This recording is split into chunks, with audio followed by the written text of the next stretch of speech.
when you're done already. It's just crazy. No, they're not. They're very like custom built in between four seventy. One lives, it's probably going to be a computer-directed version, and I'll have to argue about that. My granddaughter's oldest one, we just actually moved her to St. Charles this past Saturday for a brand new maternity job down here. She is the veterinary technician. You got that? Are you coming? Are you going to be here in the morning? I have no business appointment, and I'll be here. So you can fill me in. Yes, the best I can. Okay. See you tomorrow. That's in the suburb. I want to say Bowling.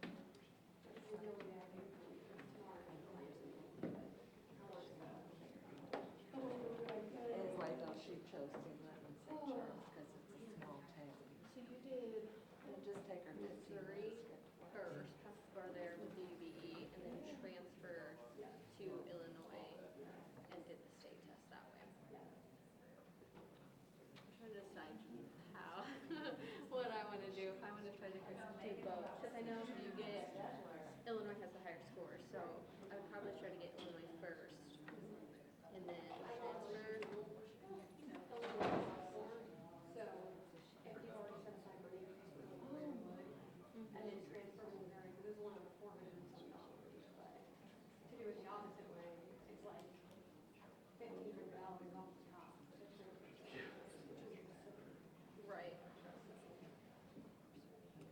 So maybe I'll try to do it that way. Yeah. I'll take all the advice I can get, so. So you said that's how you do it. C, Carbondale, yep. They don't have one in everywhere. Well, that's why I was, Yeah, yeah. where do you go undergrad? Here at QU. Oh, okay. What you get your degree? Criminal justice. Okay. Do you know you? I love Judy. She is honestly the reason I was a criminal justice major and then I'm going to law school. Yeah. So, Rachel. Holtmeyer. Yes, yes, please do. But I can't tell her like that. I can't text her right now. I'm like, oh, yeah. Yes. Everybody to kind of start thinking.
And I have duplicates of those, like,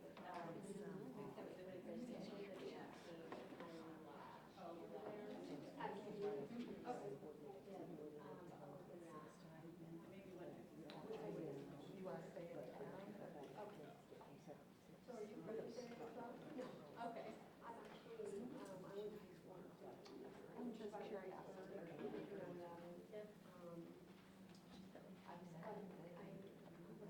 was wondering,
Don't stress about that. We are back on the record on 23 CF 170, People versus Timothy Bliefnick. Mr. Bliefnick is present in court along with his attorney, Ms. Casey Schnock. People are present by Assistant State's Attorney Josh Jones and Laura Keck. The jury is not present. And Ms. Schnock, you wish to make a motion? Your Honor, I do, and just as a matter of record keeping and housekeeping, the written motion will be filed at a later date. That's fine. Okay. I have no objection to that, Your Honor. All right, you may be heard. Thank you, and may it please the court and counsel. At this point, I would be asking for a directed verdict in light of the evidence or lack of evidence that the people have failed to present over the course of the last week. In order to sustain a guilty verdict, our jurors are going to have to believe that Tim left a 12-year-old, 10-year-old, and 5-year-old home alone, got on a bike, rode his bike from 1641 Hampshire to 24th and Kentucky Road, murdered Becky, and rode back home. That theory is not supported by the evidence. If you look at the video that Quincy police were able to recover, there is no identification on those videos. Definitely no positive identification with respect to Tim. It has been testified to ad nauseum that we don't know anything about this person on the video. We don't know their age, we don't know their race, we don't know their gender, we don't know where they're coming from, we don't know where they're going to.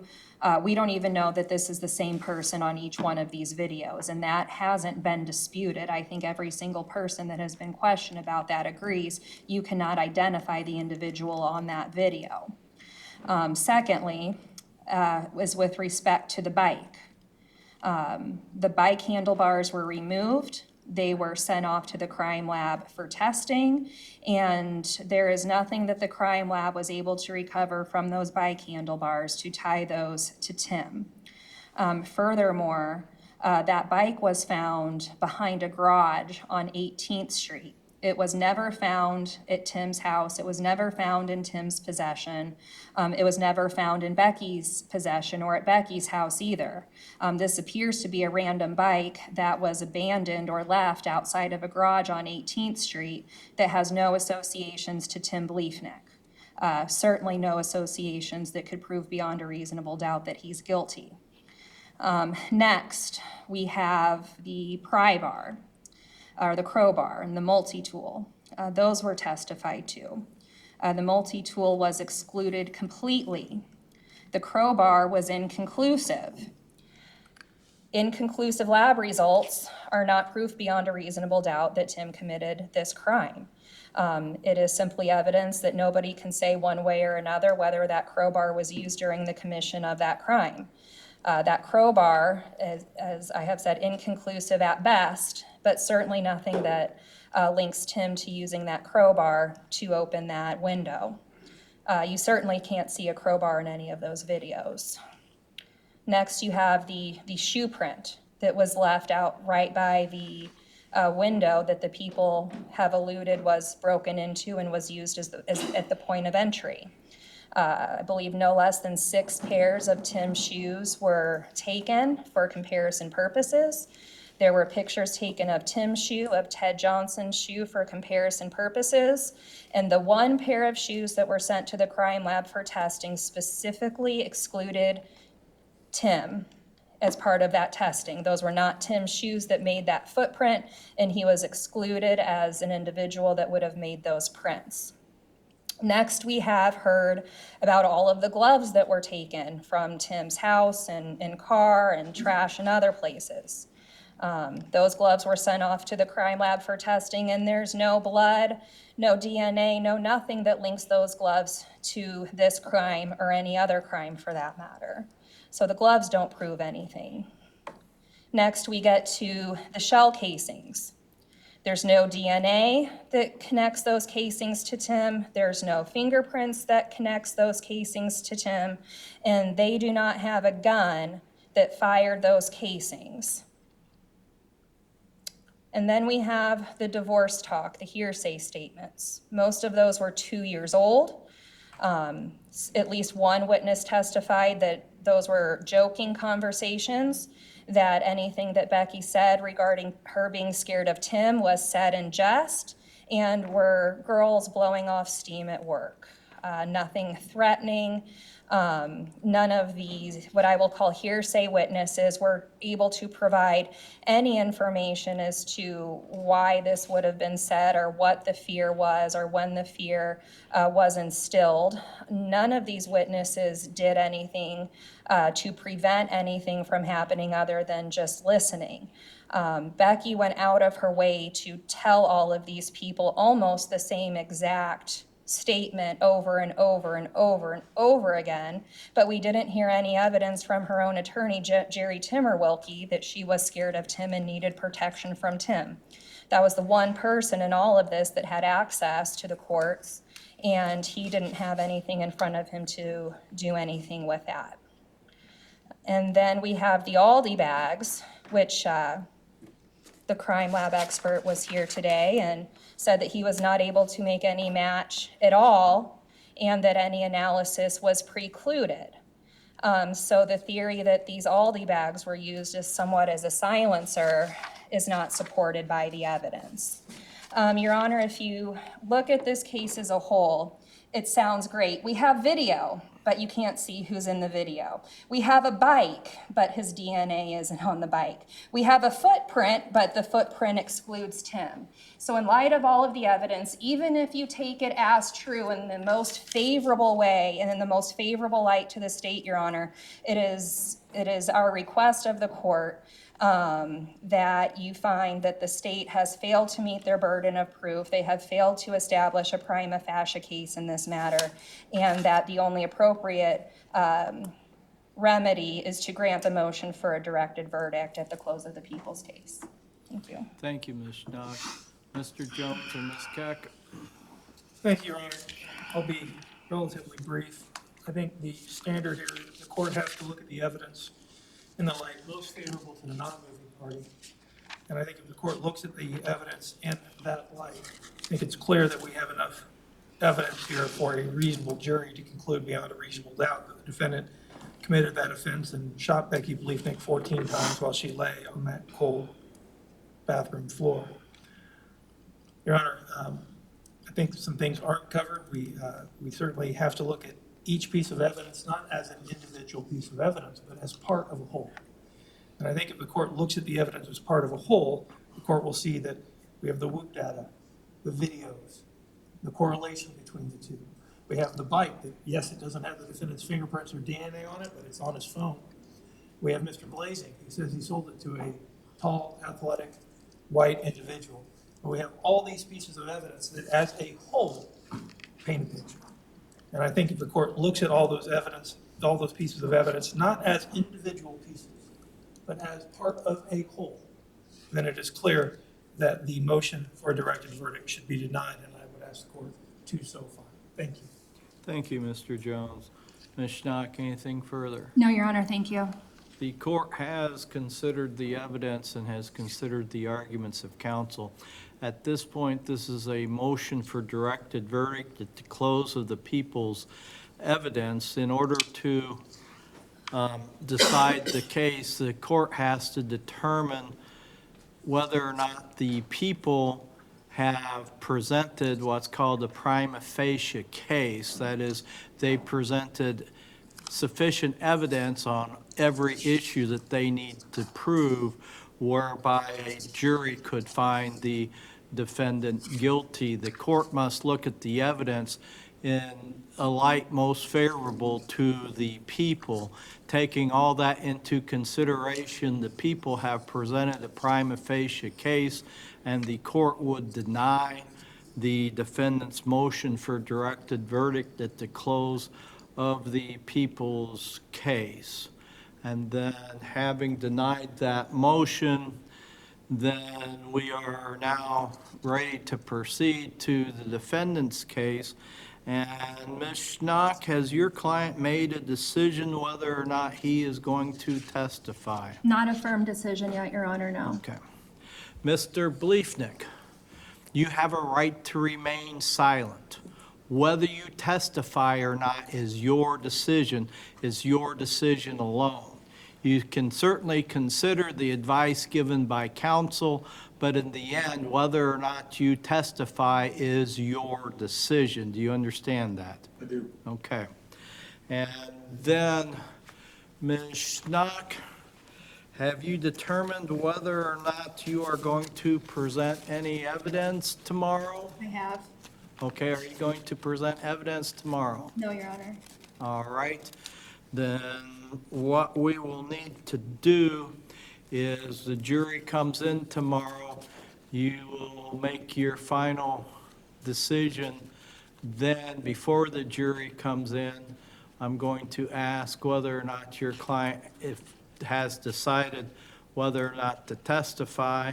If he's decided not to testify, then we will be finished with all the evidence, and then at that point, then the court will take a little recess, or a partial recess, so everybody can collect their thoughts and make final. Well, and again, Your Honor, Closings. again, if the defendant chooses to testify. Then we might have rebuttal. We might have rebuttal. We might have rebuttal, that's right. But if the defendant decides not to testify, then we are finished with the evidence, and the court will take a break at that point, and we will go into final arguments then tomorrow morning, all right? If the defendant does testify, or if the defendant makes a decision to present some other evidence, then we'll just have to play it by ear, all right? So that will be the procedure today, and then we need to kind of discuss jury, to have kind of a preliminary jury instruction conference. And is there anything we need to bring up on the record then before we do that, Mr. Jones? No, Your Honor.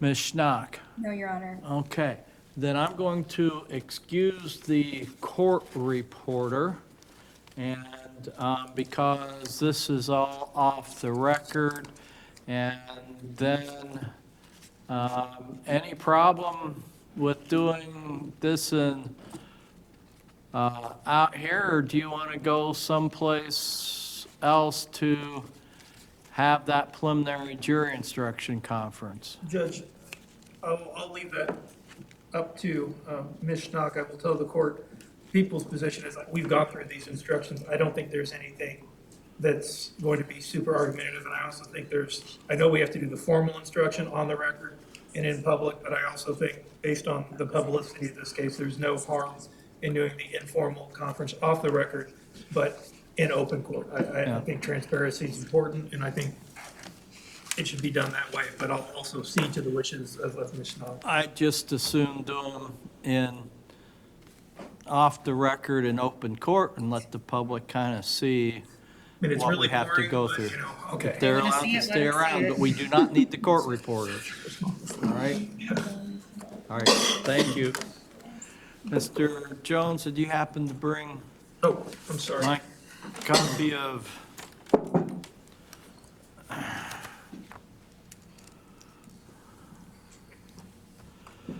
All right, then I'm just going to go through these preliminary instructions.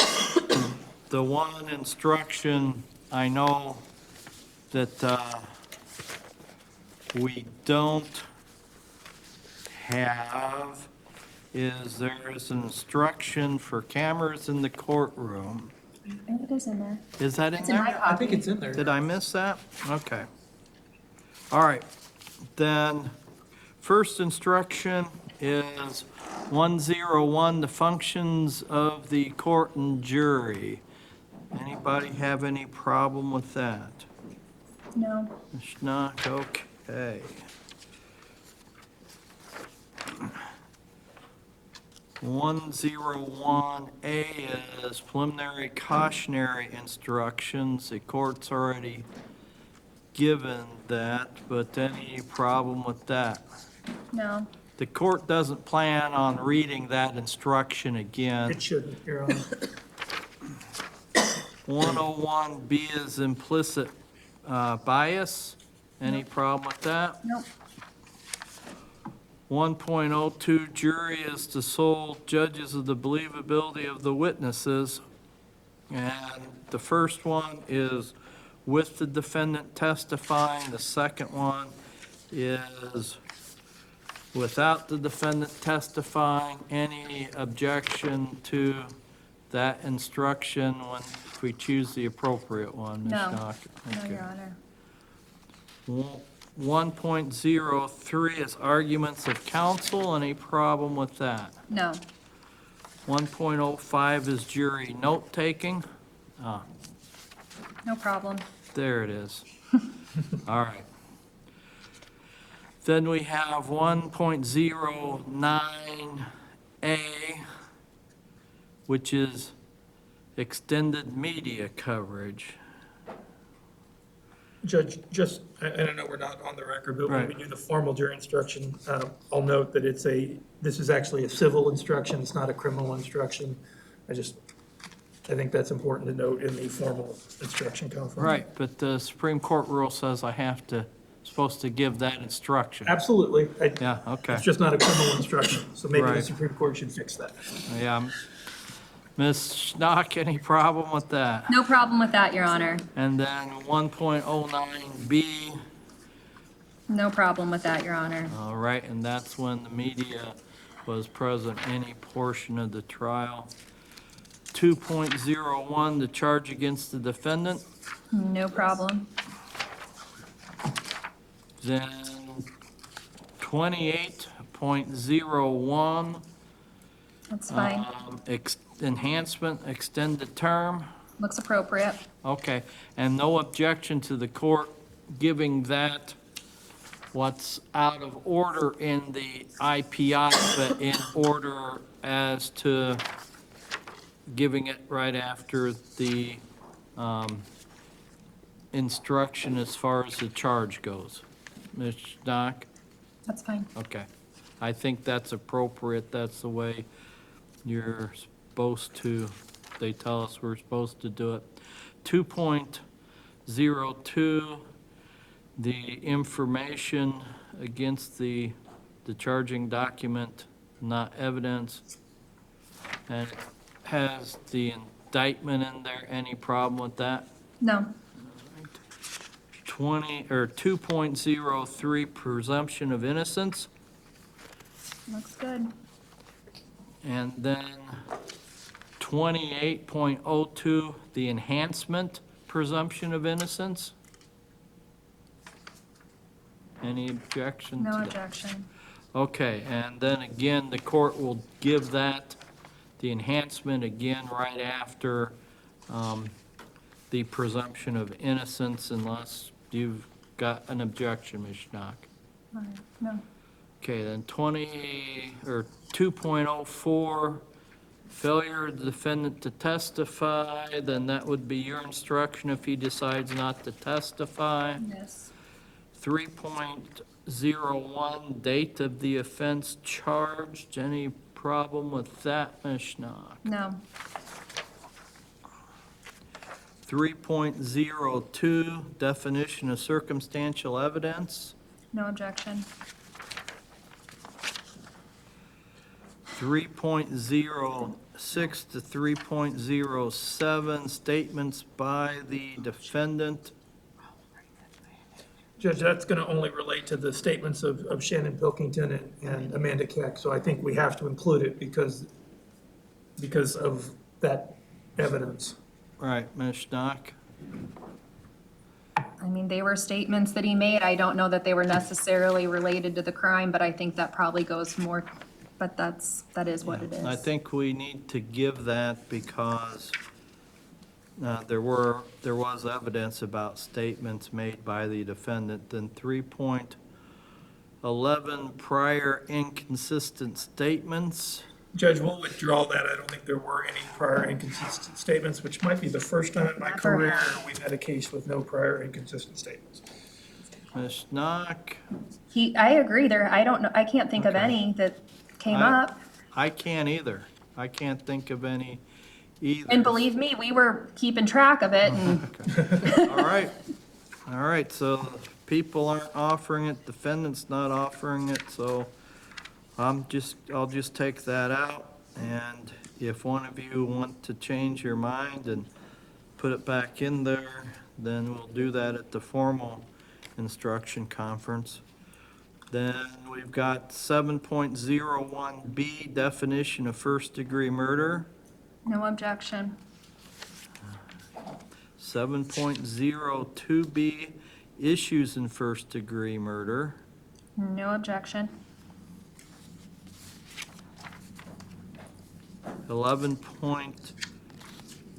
11.53, definition of home invasion.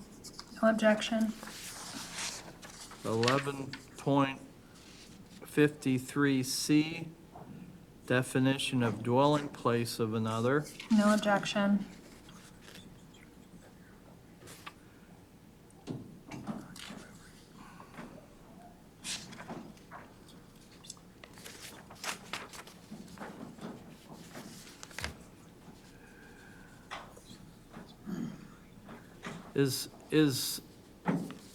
I don't have any problem with giving that, but is there an actual issue with that? Yes, Your Honor, because, and again, I think we're getting hyper-technical, but to be fair, that's who Laura and I are. In home invasion, in this case, the defendant maintained a tenancy interest in the home in question at Allen, Kentucky Street. However, there was a court order barring him from entering that. So that would be, so that if there's a question from the jury that, well, how could he commit a home invasion? when On his he- own home? on his own home. Right, Well, the okay. answer is because there was a Okay. court order, which is what this instruction deals with. Because there is an order for exclusive possession. Correct. Right? Okay, Yes. all right. 11.54, issues in home evasion. No objection. 2803, issues in enhancement, extended term factor. No objection. All right, and again, that will be given right after the issues. Then we have 2601, the concluding instructions. No objection. And then 2804, the enhancement concluding instruction.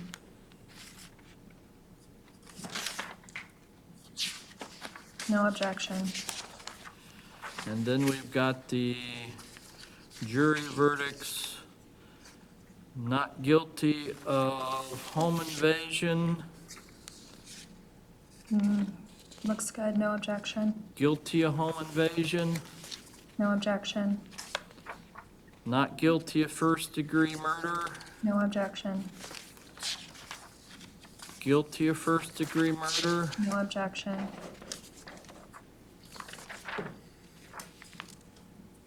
not guilty of first-degree murder with discharge of a firearm,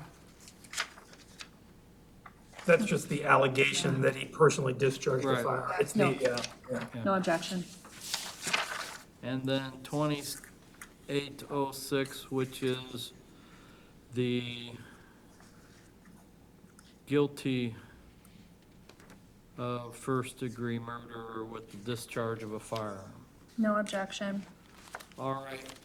Any other jury instructions, Mr. Jones, that you believe we might need? I don't think so, Your Honor. Ms. Schnock? No. This is like the fewest jury instructions, I think, Don't we've say ever that, Judge. had for first-degree We're not- murder. Judge, don't jinx us. We're Thanks, not there Stephen yet. Gavin. Okay, all right. Okay, then what we're going to do, what I'd like to do is be here tomorrow, 8:45. 8:45-ish, and then, before we bring the jury in, figure out what, you're gonna do, Ms. Schnock. And then we'll bring the jury in and we can let them know then. Any problem with that? All right, we'll be in recess. All right.